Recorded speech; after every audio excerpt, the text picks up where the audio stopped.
What's good, YouTube? So I recently read Chainsaw Man, and I wanted to give my initial thoughts on it. I went in not knowing what to expect, and man, I was definitely surprised, to say the least. So Chainsaw Man first started being published on December 3rd, 2018 in Shonen Jump.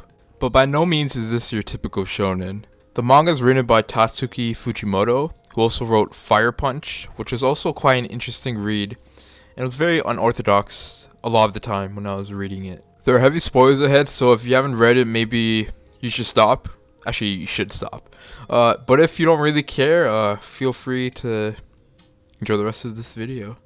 The story revolves around a 16-year-old teenager named Denji trying to make ends meet, taking on jobs for the Yakuza. He eventually finds himself working in the Public Safety Bureau as a devil hunter. The story is raw and not afraid of being straight up messed up at times. When the idea of Devilman were first introduced, I immediately thought of Devilman Crybaby. But I quickly realized Chainsaw Man was really nothing like that. The Public Safety Bureau did remind me of the CCG, or Commission of Counter Control from Tokyo Ghoul, with how they had individuals employed for hunting ghouls, and the Public Safety Bureau had devil hunters. Getting back to Chainsaw Man though, there's never a dull moment with this story. Whether it's Denji fantasizing about women all the time, or Himeno vomiting on Denji.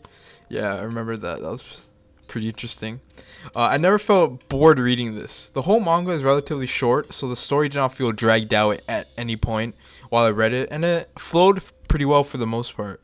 The story often has a dark, mysterious tone to it, but there are some comedic moments as well, making for a good balance. The mysteries surrounding characters and plot twists occurring throughout the story make it overall very entertaining and wanting you not want to drop it at all.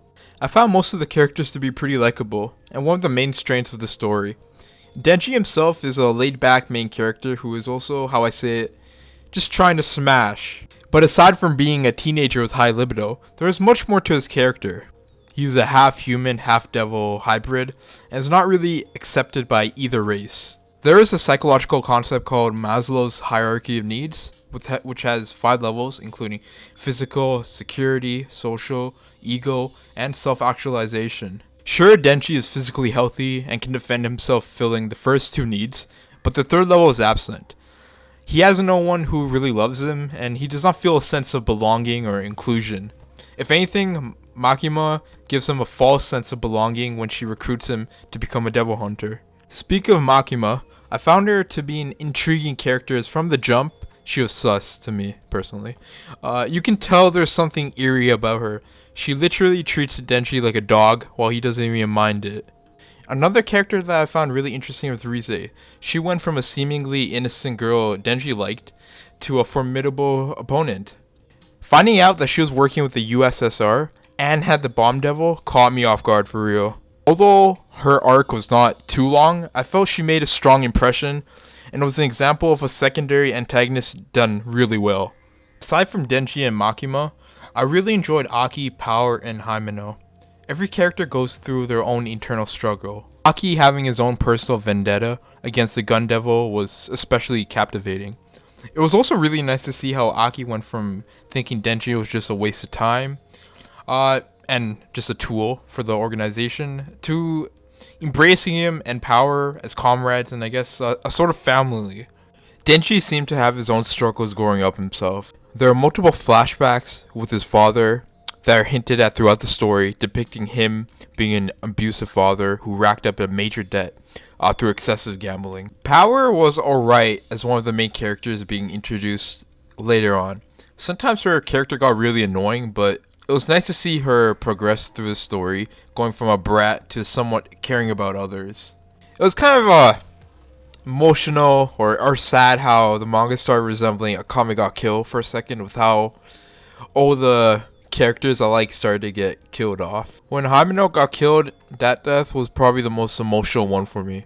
She was probably my favorite character aside from Aki and Denji. In a way, she was Denji's first real friend and Aki's mentor. Obviously, I can't talk about the characters without mentioning Denji's pet, Ponchita, which is probably one of my favorite aspects of the story. Ponchita easily carried the story, but all jokes aside, Ponchita is one of the shining parts of the story for real. With such a dark and grimy atmosphere, it's nice to see Denji can at least rely on his good old dog. Just to talk about the fights real quick, the fights throughout the story They were really fast to me, but that could have been the case because I was just hooked onto the story and binged it all in one night. I really like the artwork in this manga. Sometimes the background's felt minimal, but that was okay to me since I considered the characters to be the driving force, making this story engaging. If there is one word to describe the artwork, it's definitely brutal, but obviously in a good way. The world depicted in Chainsaw Man is of course of a brutal and grim reality. I really got punk vibes as well with the art style. I think my favorite scene has to be during the International Assassins arc, when Denji and multiple devil hunters are literally sent to hell and come face to face with the Hell Devil. The Hell Devil's design is awesome yet disturbing on its own, but the astronaut bodies just aligned in the panel depicting hell was just crazy to me. The scene reminds me of Berserk when the ultimate betrayal occurs. I won't spoil that if you didn't read Berserk, but you'll understand what I mean if you did read it. Another panel that I really liked was seeing Denji's full devil form for the first time, which was significantly different from his usual form seen from previous chapters. Like, this looks just straight up badass. I was fascinated with the design of the devils. My favorite designs probably have to be the Gun Devil, the Chainsaw Devil, and the Future Devil, as they're all just like dope to me. The designs behind each devil is so unique and something I can honestly say I've never seen before. So just to wrap up this video and give my final thoughts on Chainsaw Man, I think I really like how Chainsaw Man combines two of my favorite genres, being shonen and seinen. It's like you're getting the best of both worlds. If I were to rate this manga, I think I would give it a solid 9 out of 10. It is easily one of the best new gen shonens out there right now. Apparently the story is going to be continued in a part 2, so I'm definitely looking forward to that.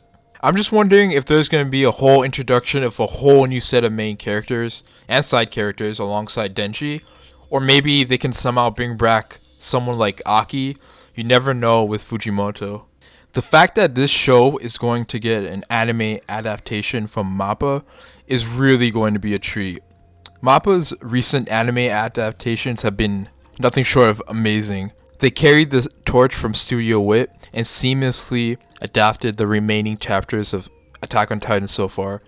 Shows like God of High School and Jujutsu Kaisen have amazing animated fights. Since I felt the fights in the manga were often short, I'm hoping MAPPA can just go crazy with animating the fights, such as with the Gun Devil and his henchmen in the Katana Man arc.